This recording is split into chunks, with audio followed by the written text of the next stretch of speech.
Hello base ஐம்பது 70 வயது முதியவர் செய்த செயலுக்காக அந்த கிராமமே நன்றி கடனோடு இருக்கு. அவர் ஒரு பைத்தியம்னு சொன்னாங்க. அந்த ஊருக்காரங்க மட்டும் இல்லாம அவருடைய மனைவியும் பிள்ளைங்களும் கூட அப்படி கூற ஆரம்பிச்சாங்க.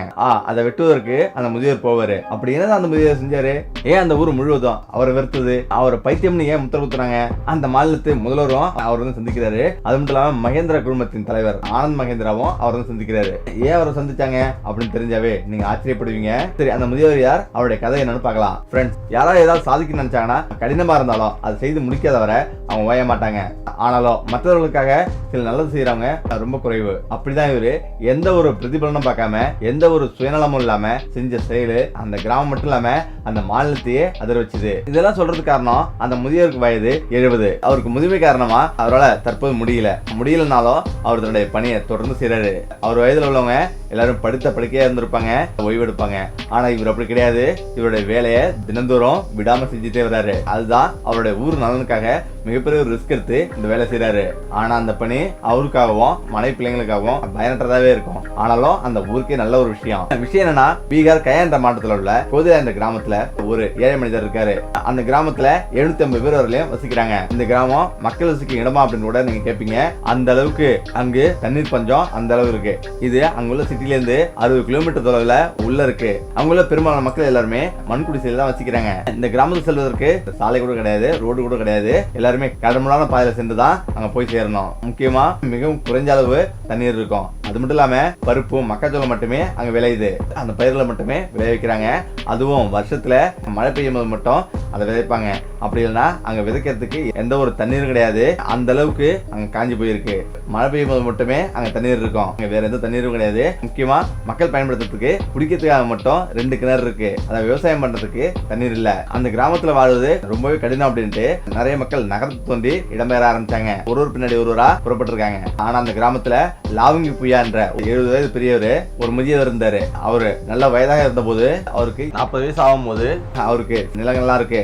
ஆனா அவருக்கு போதுமான தண்ணீர் இல்ல. அதனால அவருடைய மனைவி இந்த ஊரை விட்டு வேற ஊருக்கு போயிடலாம், அங்க போய் பொழப்பு நடத்தலாம் அப்படின்னு அவங்க சொல்றாங்க. ஆனா புயா அவருடைய ஒரு வார்த்தை கூட கேட்கவே இல்லை. அவர் அமைதியா கூட ஒன்னு எடுத்துக்கிட்டு அப்படியே நடக்க ஆரம்பிக்கிறாரு. மனைவி எங்க போற அப்படின்னு அவங்க கேக்குறாங்க. கிராமத்துக்கு தண்ணீர் கொண்டு வரதான் நான் போறேன்னு அவர் சொல்றாரு. அவங்க உண்மை புரியாத போல அவரை பாக்குறாங்க. இப்ப அவர் மேல கோபமா முகத்தையும் திருப்பிக்கிறாங்க. அவரு அங்குள்ள பக்கெட் அந்த மலையை நோக்கி அவர் பயணிக்கிறாரு. அங்க மண்ணு வச்சு மண்ணும் தோன்றாரு. அப்ப அவரோட மனைவி ரொம்ப கோபமா வந்து இங்க என்ன பண்றீங்க அப்படின்னு கோபமா கேக்குறாங்க. இங்க ஏன் தோன்றீங்க அப்படின்னு அவங்க கேக்குறாங்க. நம்ம கிராமம் தண்ணி வேணும்னா ஒரு வாய்க்கால் தேவை அப்படின்னும், அதனாலதான் வாய்க்கால் தோண்டி நான் தண்ணீர் வர வைக்க போறேன் அப்படின்னும் அவர் சொல்றாரு. அந்த வார்த்தை கேட்ட பிறகு அவரோட மனைவிக்கு ஒண்ணுமே புரியல. அவர் எப்படி தண்ணீர் கொண்டு வருவாருன்னு அவர் ரொம்ப யோசிக்கிறாரு. உங்களுக்கு வேற வேலை இல்லையா அப்படின்னு அவருடைய வார்த்தையை புறக்கணிக்கிறாங்க அவரது மனைவி. ஆனா புயா எதுவுமே கேட்கல. அவருடைய வேலையை அவர் செஞ்சுட்டு இருக்காரு. அவர் அப்படியே தோண்டிட்டே இருக்காரு. தோண்டிட்டே இருந்திருக்காரு. அந்த கிராம மக்களும் அங்க வந்து வராங்க. தோன்றதை பார்த்துட்டு அந்த மக்களே பயங்கர அதிர்ச்சி ஆகுறாங்க. இவருக்கு என்ன பைத்தியம் முடிச்சிச்சு அப்படின்னு கூட எல்லாரும் சொல்றாங்க. மக்கள் எப்படி அவமதிச்சாலும் யாருடைய பேச்சும் பொருட்படுத்தாம அவர் வேலையை அவர் சரியா செய்யறாரு. அவருடைய மனைவியும் பிள்ளைகளும் எவ்வளவு சொல்லியும் அவர் கேட்கவே இல்லை. அதே போல ஒவ்வொரு ஆளும் கேட்காம புயா தோண்டிட்டே இருந்திருக்காரு. எவ்வளவு சொல்லியும் அவர் கேட்கல அப்படின்னும் அவருடைய மனைவி சொல்றாரு.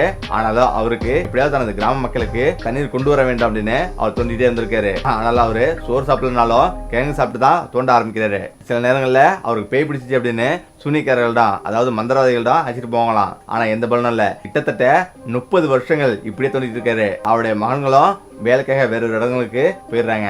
ஆனா புயா மட்டும் தான் தோண்டிட்டே இருந்திருக்காரு. ஒரு நேரத்துல அங்க அடமழை பெய்யுது. ஒவ்வொரு வருஷமும் கொஞ்சம் கொஞ்சமா தண்ணி நிக்கிற ஒரு நேரம். ஆனாலும் தற்பொழுது அடமழை பெஞ்சு அந்த ஓடை நிறைய அவர் தோண்டிய அந்த வாய்க்கால் நிறைய தண்ணீர் நிரம்பி வழியுது. அது தெரிஞ்சதும் அந்த கிராம மக்கள் அனைவரும் அங்க ஓடி வராங்க. ஏன்னா மலை மீது இருந்த மிகப்பெரிய ஆத்துல அவர் ஜாயின் பண்ணிட்டாரு. இப்படி ஒரு அதிசயம் நடந்தது. இது கொஞ்சம் கொஞ்சமா அந்த கிராம மக்களிடையே முழுவதும் பரவ ஆரம்பிச்சது. அடுத்தது கிராமங்களுக்கு பரவ ஆரம்பிச்சது. இப்போ ஒரு பத்திரிகையாளர் நேரா அந்த ஊருக்கு வந்து புயாவிடம் கேட்கிறாரு, இது எப்படி ஒரு தனியாளா நீங்க வெட்டினீங்க அப்படின்னு. இந்த சாலை அமைச்சதை பத்தி ஒரு கதையை வந்து எழுதுறாரு. அவரது கண்கள்ல ஒரு உறுதியா இருந்திருக்காரு. அவரோட சேர்ந்து ஏன் இப்படி இருக்கீங்க அப்படின்னு அவர் கேட்டிருக்காரு.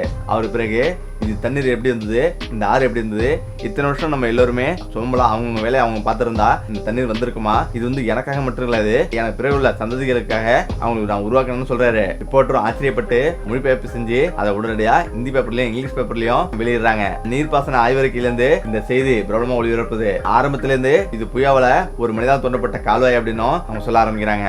செய்தியில பார்த்தோன்னே மற்ற பத்திரிகையாளர்களும் அவங்க குவிய ஆரம்பிக்கிறாங்க. அது மட்டும் கிடையாது, பல டெலிவிஷன் பல டிவி சேனலும் குவியுது. அரசியல் அரசியல்வாதிகள், சமூக சேவையாளர் அப்படின்னு அவரை சுத்தி பெரிய கூட்டமே வந்து நின்று இருக்கு. அவங்க சந்திக்க அந்த கிராமத்தை அடையிறாங்க. அந்த வாய்க்கால் 3 அடி உயரம் வரல இருந்திருக்கு. அவரு இத்தனை வருடமா பல கிலோமீட்டர் அவரு வாய்க்கால் தோண்டி இருக்காரு. ஆனா கிட்டத்தட்ட தோண்டி முடிஞ்சாச்சு, இன்னும் 1 கிலோமீட்டர் தூரம் தான் பாக்கி இருக்கு அப்படின்னு அவர் சொல்றாரு. மற்ற பத்திரிகையாளர்களும் பல கிலோமீட்டர் நடந்து போய் அவர் வந்து பாக்குறாங்க.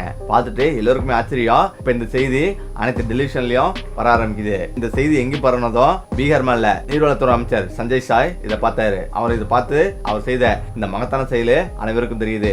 அதுக்கு பிறகு அவருடைய உத்தரவு பேர்ல அந்த கிராமம் வர கால்வாய் நீட்டிக்க உத்தரவு அப்படின்னு மாநில அளவுல உத்தரவிடுறாங்க. இந்த மகான் கிராமத்துல மிகப்பெரிய ஒரு வாய்க்கால் தோண்டினது இந்தியா முழுவ பர ஆரம்பிச்சது. அதுக்கு பிறகு இந்திய ஜனாதிபதியால பார்வையிடப்பட்டு அங்கீகரிக்கப்படுது. அதுவரை புயான கேள்வி செஞ்ச அனைவருமே அவர் பக்கத்துல வராங்க. அரசியல்வாதிகள் கூட அவரிடம் வராங்க. அந்த கிராமவாசிகள் எல்லாமே ஆச்சரியப்படுறாங்க. முதல்வரும் அவருக்கு சந்திக்க வராங்க. அதனால மிகப்பெரிய ஒரு சாலை அமைக்கப்பட்டது.